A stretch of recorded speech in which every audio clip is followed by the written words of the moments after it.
ನಿಮ್ಮ ವಿಶ್ವಾನಂದ ಆಚಾರ್ಯ. ಗುರು ಕರ್ಕಾಟಕ ರಾಶಿಯಲ್ಲಿ ಪ್ರವೇಶ ಆಗ್ತಿದ್ದಾನೆ. ಕುಂಭ ಲಗ್ನ ಜಾತಕರಿಗೆ ಯಾವ ರೀತಿ ಗೋಚಾರ ಫಲಗಳಂತ ಈ ಒಂದು ಸಂಚಿಕೆಯಲ್ಲಿ ನೋಡ್ತಾ ಹೋಗೋಣ.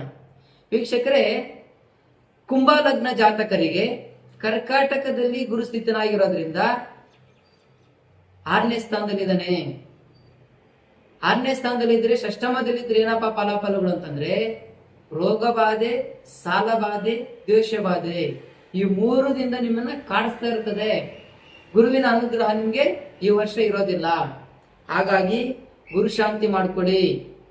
ಪತಿ ಪತ್ನಿಯಿಂದ ಅಶಾಂತಿ ವಾತಾವರಣ, ಮನೆಯಲ್ಲಿ ಅಸಮಾಧಾನ, ಆರೋಗ್ಯ ಹದಗೆಡ್ತಾ ಇರುತ್ತೆ. ಕುಟುಂಬದಲ್ಲಿ ಒಬ್ರಿಗೆ ನೋಡಿದ್ರೆ ಒಬ್ರಿಗೆ ಆಗೋದಿಲ್ಲ. ಒಬ್ಬರಿಗೆ ಅನಾರೋಗ್ಯದಿಂದ ಚೇತರಿಸ್ಕೊಡ್ರ ಅಂತಂದ್ರೆ, ಆರೋಗ್ಯದಿಂದ ಚೇತರಿಸ್ಕೊಡ್ರ ಅಂತಂದ್ರೆ ಮತ್ತೊನ್ನೊಬ್ರಿಗೆ ಅನಾರೋಗ್ಯ ತುತ್ತಾಗತಕ್ಕಂಥದ್ದು, ಅಥವಾ ಹಣಕಾಸಿನಲ್ಲಿ ತೊಂದರೆ ಆಗ್ತದೆ. ಶತ್ರುಗಳಿಂದ ನಿಮ್ಗೆ ತುಂಬಾ ಕಾಡಿಸ್ತಾ ಇರ್ತಾರೆ.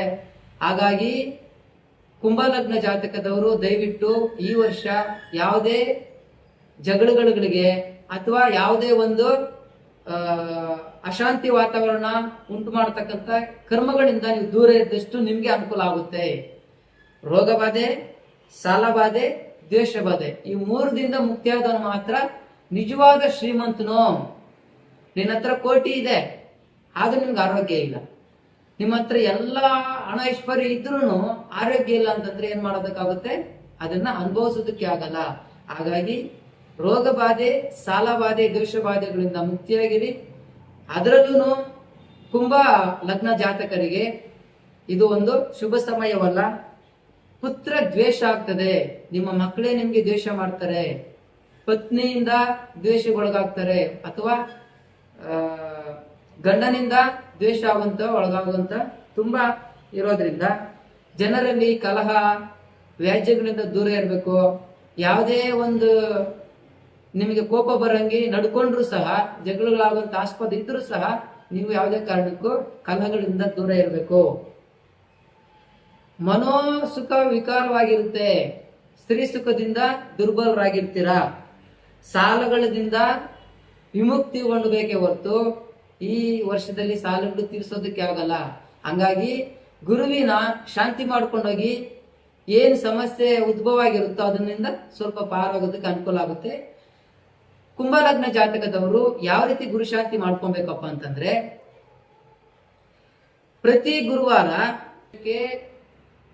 ನೀರು, ಅರಿಶಿಣ, ಸ್ವಲ್ಪ 1/4 kg ಬೆಲ್ಲವನ್ನ ಹಾಕಿ ಅಶ್ವತ್ಥ ವೃಕ್ಷದ ಬುಡಕ್ಕೆ ಸಿಂಪಡಣೆ ಮಾಡಿಬಿಟ್ಟು, ನನ್ನ ಈ ಒಂದು ವರ್ಷದಲ್ಲಿ ಇರ್ತಕ್ಕಂಥ ರೋಗ ಬಾಧೆ, ಸಾಲ ಬಾಧೆ, ದ್ವೇಷ ಬಾಧೆಗಳಿಂದ ಮುಕ್ತಿ ಕೊಡಪ್ಪ ಅಂತೇಳಿ ಸಂಕಲ್ಪ ಮಾಡಿಕೊಂಡು 21 ಪ್ರದಕ್ಷಿಣೆ ಮಾಡಿಕೊಂಡು ಬಂದಿದ್ದೆ ಆದ್ರೆ ಅವರಿಗೆ ಗುರುವಿನ ಅನುಗ್ರಹ ಪಡಿತಾ ಹೋಗ್ತಾನೆ.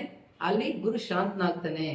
ಅದ್ರ ಜೊತೆಗೆ ಗುರುವಾರ ಅರ್ಶನ ಮನೆ ತರ್ತಕ್ಕಂಥದ್ದು, ಸ್ನಾನ ಮಾಡ್ಬೇಕಾದ್ರೆ ರೋಗ ಬಾಧೆಯಿಂದ ಮುಕ್ತಿ ಕೊಡಪ್ಪ ಅಂತೇಳಿ 3 ಚಿಟಿಕೆ ಅರ್ಶನವನ್ನ ಹಾಕಿ ಅವ್ರು ಸ್ನಾನ ಮಾಡ್ತಕ್ಕಂಥದ್ದು, ಅಥವಾ ಗುರುತತ್ವ ಇರ್ತಕ್ಕಂಥ ಪದಾರ್ಥಗಳನ್ನ ಇವರು ಸೇವನೆ ಮಾಡಬೇಕು. ಯಾಕಂದ್ರೆ ರೋಗ ಬಾಧೆಗೆ ತೊಂದರೆ ಕೊಡೋದ್ರಿಂದ ಅವ್ರನ್ನ ಆಹ್ವಾನಿಸ್ಕೊಂಡ್ರೆ ಗುರುತತ್ವ ಇರ್ತಕ್ಕಂಥ ತುಪ್ಪ, ಎಣ್ಣೆ ಅಂದ್ರೆ ಹೆಚ್ಚಾಗಿ ಬಳಸಬಾರ್ದು, ಅದು ಹಿತಮಿತ ಇರಲಿ. ತುಪ್ಪ ಆಗಿರ್ಬೋದು, ಎಣ್ಣೆ ಆಗಿರ್ಬೋದು, ಬಾಳೆಹಣ್ಣು, ಗುರುತತ್ವ ಇರ್ತಕ್ಕಂಥ ಎಲ್ಲ ಪದಾರ್ಥಗಳು ಸ್ವೀಕರಿಸಿದ್ರೆ, ಕಡಲೆಯನ್ನ ನೆನೆಸ್ಬಿಟ್ಟು ತಿಂತಕ್ಕಂಥದ್ದು, ಇದನ್ನೆಲ್ಲ ತಿಂತಾ ಹೋದ್ರೆ ನಿಮ್ಗೆ ಆರೋಗ್ಯನೂ ಚೇತರಿಸ್ಕೊಂತೀರಾ.